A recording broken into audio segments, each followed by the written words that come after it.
saya Anti. Dalam kesempatan kali ini, saya akan memberikan penjelasan mengenai istilah-istilah yang dipakai dalam pendekatan person-centered. Semua penjelasan saya ambil dari buku ini. Istilah yang akan saya bahas yaitu need, self-concept, congruence and incongruence, conditional and unconditional love, dan locus of evaluation. Baik, kita masuk ke istilah pertama yaitu need atau kebutuhan dasar manusia menurut pendekatan person-centered. Dalam person-centered, manusia dipandang sebagai individu yang secara aktif berusaha memenuhi dua kebutuhan utamanya, yaitu yang pertama adalah kebutuhan untuk mengaktualisasikan diri, dan yang kedua yaitu kebutuhan untuk dicintai dan dihargai oleh orang lain. Kedua kebutuhan ini serupa dengan yang diungkapkan oleh Maslow. Rogers memandang manusia sebagai makhluk yang memiliki pikirannya sendiri melalui istilah organismic valuing. Contohnya, seseorang memiliki perasaan tentang apa yang baik dan yang tidak baik bagi dirinya. Istilah berikutnya yang akan saya bahas yaitu konsep diri. Konsep diri memegang peranan penting dalam teori person-centered dan dipahami sebagai atribut atau area pengalaman yang memungkinkan seseorang mengatakan, saya adalah, contohnya, saya adalah orang yang kuat, saya bisa marah, saya terkadang merasa rapuh.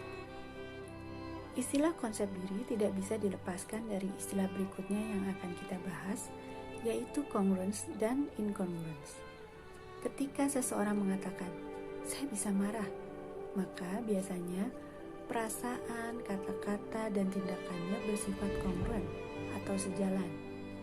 Sebaliknya, ketika terjadi perbedaan antara perasaan yang sesungguhnya dengan kesadaran akan perasaan tersebut dan tindakan yang mewakilinya, maka hal ini dikatakan sebagai terdapat inkongruensi.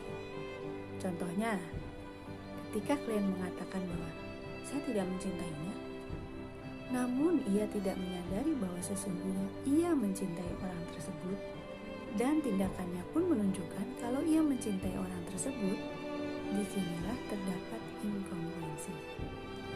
Inkongruensi inilah yang sering menjadi masalah yang dibawa oleh klien dalam konseling.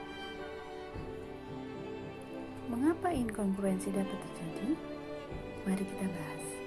Hal ini berkaitan dengan dua istilah berikutnya yaitu conditional dan unconditional love.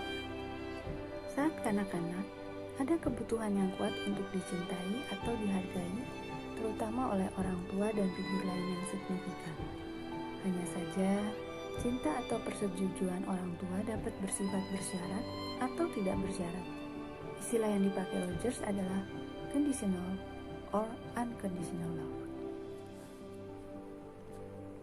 Ketika orang tua memberikan cinta tak bersyarat atau unconditional love, maka anak bebas untuk mengekspresikan potensinya dan menerima perasaan yang ada dalam dirinya. Sebaliknya, saat orang tua hanya memberikan cinta atau penerimaan berdasarkan perilaku tertentu yang diharapkan oleh orang tua dan menolak memberikannya ketika perilaku anak tidak sesuai harapannya, maka anak belajar untuk mendefinisikan dirinya berdasarkan nilai yang ditetapkan oleh orang tua. Contohnya, orang tua baru menunjukkan penghargaan ketika anak berani membela dirinya sendiri di depan teman-temannya yang menghinanya, tetapi mengejek anak ketika ia menunjukkan sisi lemahnya.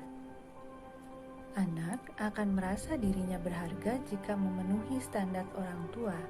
Istilahnya adalah condition of worth. Konsep dirinya dibentuk oleh pengaruh orang tua, dan inkongruensi dapat terjadi sebagai akibat adanya gap dan distorsi dalam konsep diri yang disebabkan oleh terpaparnya anak pada condition of worth ini. Bagaimana konsep diri bekerja dalam diri manusia? Istilah yang dipakai oleh Rogers untuk menjelaskan hal ini adalah locus of evaluation.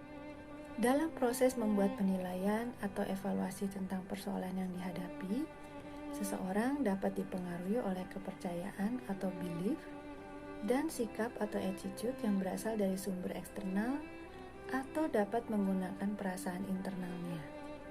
Istilah yang dipakai Rogers adalah their organismic valuing process.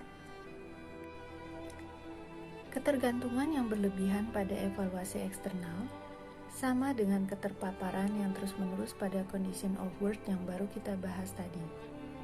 Konseling dengan pendekatan person-centered mendorong orang untuk menerima dan bertindak berdasarkan evaluasi internal dan personalnya. Mengapa demikian? Rogers memiliki pandangan yang positif dan optimistik tentang manusia.